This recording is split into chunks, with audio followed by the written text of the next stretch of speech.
नमस्कार दोस्तों, hello guys, कैसे हो। तो आज की वीडियो में हम बात करने वाले हैं कि कैसे हम डेटाबेस को क्रिएट करते हैं MySQL में। सो कोई भी टाइम वेस्ट न करते हुए चलते हैं वीडियो की तरफ। So guys, this is Prasad and welcome to PM Guru.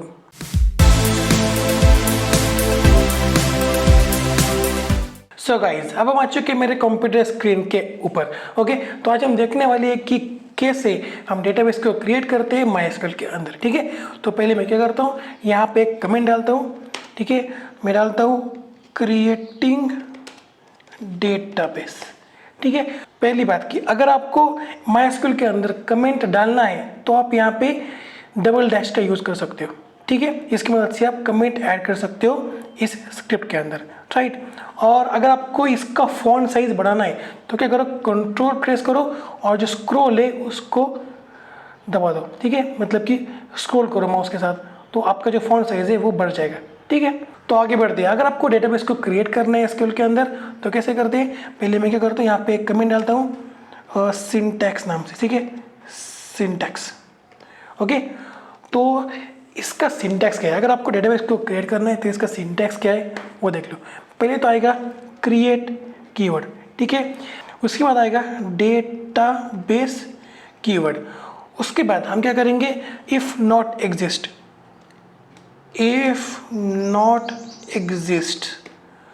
Okay, ये हम डालेंगे ब्रैकेट के अंदर। देखो मैंने यहाँ पे ब्रैकेट्स डाले, इसका मतलब ये नहीं है कि ब्रैकेट्स कंपलसरी है। ठीक है, तो ब्रैकेट्स का मतलब देखो, आप जब भी SQL में ब्रैकेट्स देखोगे ना, स्क्वायर ब्रैकेट्स, तो इतना समझ लेना कि वो जो कोड है वो ऑप्शनल है, मतलब कि उसको आप डालो ना डालो कोई दिक्कत नहीं। ठीक है, अगर मैं क्रिएट डेटाबेस और उसके बाद इसको ना भी डालूँ तो भी काम चल जाएगा, बट अगर आप इसको डालोगे कोड में तो आपके जो एरर्स है वो कम हो जाएंगे, राइट। उसके बाद क्या आएगा, उसके बाद आएगा आपके डेटाबेस का नाम, तो डेटाबेस नेम। ठीक है, उसके बाद आएगा सेमीकोलन। ओके, तो यहाँ पे एस डालना भूल गया था मैं। ओके, तो डेटाबेस नेम। तो आप क्या करते हैं, इस सिंटैक्स को ब्रेक डाउन कर दे। ठीक है, पहले आएगा हमारा क्रिएट कीवर्ड। अब देखो हमने डेटा डेफिनेशन लैंग्वेज देखी थी, मतलब कि उसके जो कोई भी स्टेटमेंट्स थे वो देखे थे, राइट। उसमें एक स्टेटमेंट था क्रिएट। ठीक है, तो क्रिएट स्टेटमेंट हम यूज़ करते हैं जब हमें डेटाबेस या फिर टेबल या फिर किसी और ऑब्जेक्ट को क्रिएट करना है SQL में, तब, राइट। तो क्रिएट स्टेटमेंट को हम यहाँ पे यूज़ कर रहे हैं डेटाबेस को क्रिएट करने के लिए।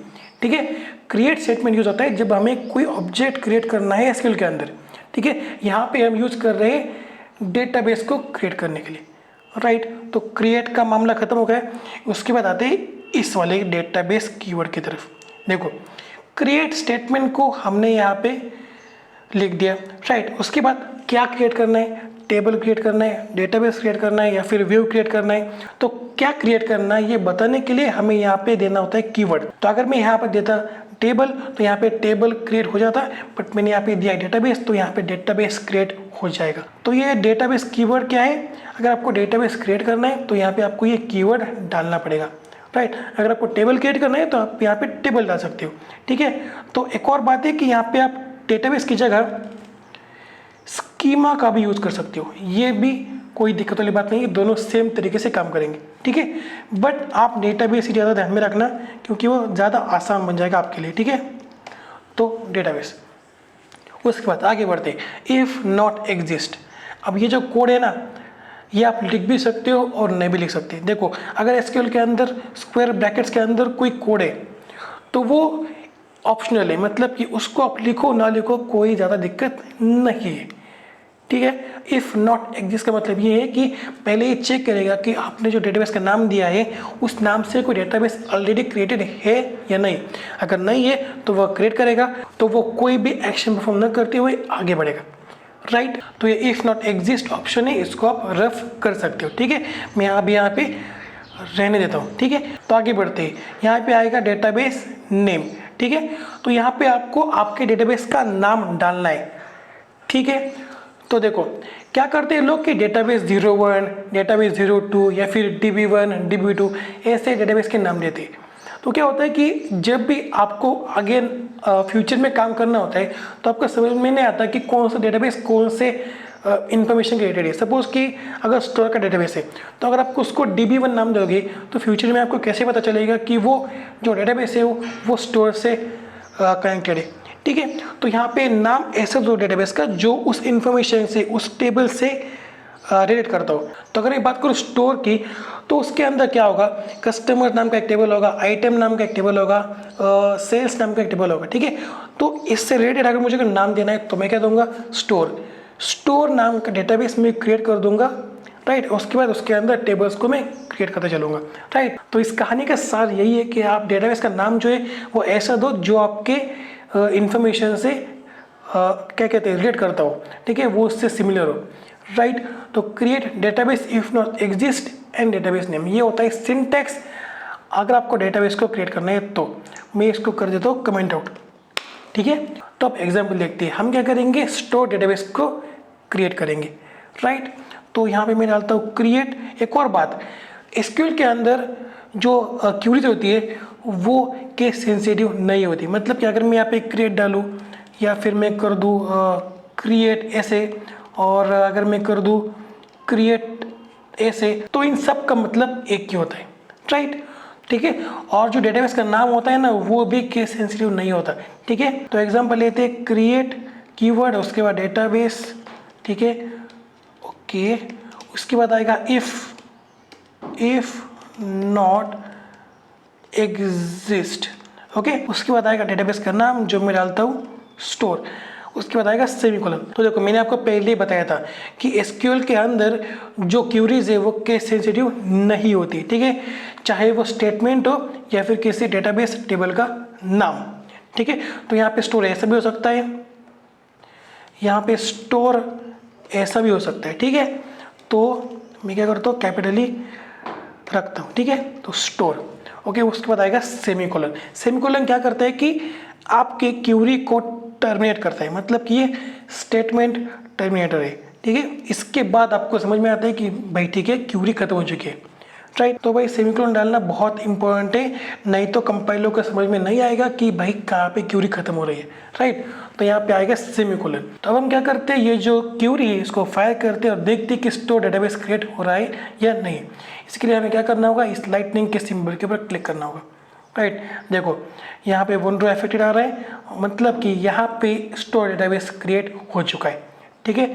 यहाँ पे आते हैं स्कीमर्स के अंदर, तो देखो यहाँ पे हमें दिखाई नहीं दे रहा, ठीक है। तो यहाँ पे हमें रिफ्रेश करना होगा। जैसे हम रिफ्रेश करेंगे यहाँ पे देखो स्टोर डेटाबेस आ चुका है, राइट। तो देखो स्टोर डेटाबेस जो है वो क्रिएट हो चुका है। देखो अभी सिर्फ और सिर्फ डेटाबेस जो है वो क्रिएट हो चुका है, इसके अंदर कोई भी इंफॉर्मेशन हमने नहीं डाली, ठीक है। मतलब कि सिर्फ ऑब्जेक्ट जो है वो क्रिएट हो चुका है, राइट। तो आगे बढ़ते हैं, देखो एक और एग्जांपल देखते हैं। यहाँ पे मैं क्या करता हूँ, क्रिएट, यहाँ पे डालते हैं स्कीमा, ओके। उसके बाद क्या करते हैं, इफ नॉट एग्जिस्ट, ओके। उसके बाद मैं डालता हूँ डेटाबेस का नाम स्कूल, ओके, स्कूल डालते, ओके। उसके बाद डालते सेमीकोलन, ठीक है। इसको मैं कर देता हूँ कमेंट आउट, क्योंकि दो बार ये क्वेरी फायर नहीं हो सकती, ठीक है। तो आप कर लेते अगेन रन। तो देखो स्कूल का डेटाबेस भी क्रिएट हो चुका है। अब यहाँ पे आएंगे और कर देंगे रिफ्रेश। तो देखो स्कूल का डेटाबेस जो है वो क्रिएट हो चुका है, राइट। तो बहुत इंपॉर्टेंट बात ध्यान में रखना कि एसक्यूएल के अंदर क्वेरी जो होती है वो केस सेंसिटिव नहीं होती, ठीक है। यहाँ पे देखो मैंने कैपिटल में डाला था, यहाँ पे सब स्मॉल में आ चुका है, राइट, ओके। तो एक और एग्जांपल देखते हैं, मैं इसको कर देता हूँ कमेंट आउट, ओके। अब क्या करते हैं, एक और एग्जांपल देखते हैं। मैं क्या करूँगा, यहाँ पे क्रिएट डेटाबेस, और मैं क्या करूँगा यहाँ पे इफ नॉट एग्जिस्ट ना डालते हुए डायरेक्टली डेटाबेस का नाम डाल दूंगा, ठीक है। तो यहाँ पे हम डेटाबेस क्रिएट करते हैं, किसका करें, तो हम क्या करते हैं कॉलेज का डेटाबेस क्रिएट करते हैं, ठीक है, कॉलेज। उसके बाद सेमीकोलन, ठीक है। क्या ऐसी क्वेरी रन होगी, बिल्कुल होगी। क्यों, क्योंकि इफ नॉट एग्जिस्ट जो है वो ऑप्शनल है, ठीक है। अगर आपको कोई भी कोड एसक्यूएल के अंदर ब्रैकेट में दिख रहा है तो वो ऑप्शनल है, ठीक है। तो अगर मैं ऐसे ही रन करूँगा क्वेरी को तो भी ये क्वेरी रन हो जाएगी। और हम जनरली इससे का यूज़ करते हैं, हम इफ नॉट एग्जिस्ट नहीं डालते। जनरली देखा जाए तो हम ऐसे ही क्वेरी को टाइप करते हैं, राइट। यहाँ पे हम इफ नॉट एग्जिस्ट का यूज़ नहीं करते, बट मैं आपको बता दिया क्योंकि आपको पता होना चाहिए कि what is if not exist, right. तो आगे बढ़ते, तो यहाँ पे कर लेते हैं रन और देखते हैं कि ये कॉलेज का डेटाबेस क्रिएट करता है या फिर नहीं। यहाँ पे कर लेते रिफ्रेश। देखो यहाँ पे कॉलेज का डेटाबेस जो है वो क्रिएट हो चुका है, राइट। तो आगे बढ़ते हैं। देखो अभी तक हमने सिर्फ डेटाबेस को क्रिएट किया। तो मुझे एक बात बताओ, अगर मुझे एक टेबल क्रिएट करना है, अगर मैं यहाँ पे क्वेरी फाइल कर दूँ क्रिएट टेबल और टेबल नेम, तो क्या होगा, वो टेबल क्रिएट हो जाएगा, बट वो कहाँ पे होगा, किस डेटाबेस में होगा, ठीक है। तो उसके लिए क्या करना होगा, जब भी आप क्वेरीज को फाइल कर रहे हो उसके पहले हमें मेंशन करना होता है कि आपको किस डेटाबेस के ऊपर काम करना है, ठीक है। तो वो कैसे होगा, वो हम करेंगे इस सिंटैक्स की मदद से। यहाँ पे क्या होगा, यूज कीवर्ड, ओके। उसके बाद आएगा डेटाबेस का नाम, जिस भी डेटाबेस के ऊपर आपको काम करना है, ठीक है। सपोज कि स्टोर डालते, उसके बाद डालते सेमीकोलन। इसके बाद क्या होगा, जो भी क्वेरीज आप फाइल करोगे वो अप्लाई होंगी स्टोर डेटाबेस के ऊपर, राइट। तो अगर यहाँ पे कोई ऐसा डेटाबेस का नाम है जो एग्जिस्ट ही नहीं करता, तो क्या करेगा, ये स्टेटमेंट उस डेटाबेस को क्रिएट करेगा और उसके बाद उसको यूज में लाएगा, एक्टिव मोड में लाएगा, राइट। तो यहाँ पे कर लेते रन, ओके। तो यहाँ पे हो चुके, मतलब कि इसके बाद मैं अगर कोई क्वेरी फाइल करूंगा तो वो क्वेरी स्टोर डेटाबेस के ऊपर अप्लाई होगी। समझ में आ रहा है। अगर आपको कोई टेबल क्रिएट करना है तो आपको पहले मेंशन करना होगा कि वो टेबल किस डेटाबेस में क्रिएट होगा, राइट। उसके लिए हमें यहाँ पे यूज डेटाबेस पहले इस क्वेरी का यूज करना पड़ेगा। तो आगे बढ़ते, अभी तक हमने क्या क्या डेटाबेस को क्रिएट कर लिया, उसको यूज करना सीखा, राइट। तो आप क्या करते हैं कि डेटाबेस को कैसे रिमूव करते हैं, कैसे करते हैं डिलीट, वो देखते हैं। इसके लिए हमारे पास है ड्रॉप स्टेटमेंट, ठीक है। तो ड्रॉप स्टेटमेंट, उसके बाद आएगा डेटाबेस कीवर्ड, ठीक है। उसके बाद आएगा आपके डेटाबेस का नाम, जिस भी डेटाबेस को आपको करना है डिलीट, ओके। तो मुझे यहाँ पे करना है स्टोर डेटाबेस को डिलीट, ओके। उसके बाद आएगा सेमीकोलन। जैसे ही आप क्वेरी फाइल करोगे जो स्टोर डेटाबेस है वो रिमूव हो जाएगा, वो हो जाएगा डिलीट, ओके। तो कर लेते हैं रन। तो देखो ड्रॉप डेटाबेस स्टोर, मतलब कि अब इसमें से जो है देखो डेटाबेस स्टोर डिलीट हो चुका है, राइट। समझ में आ रहा है क्या हो रहा है, बहुत आसान था।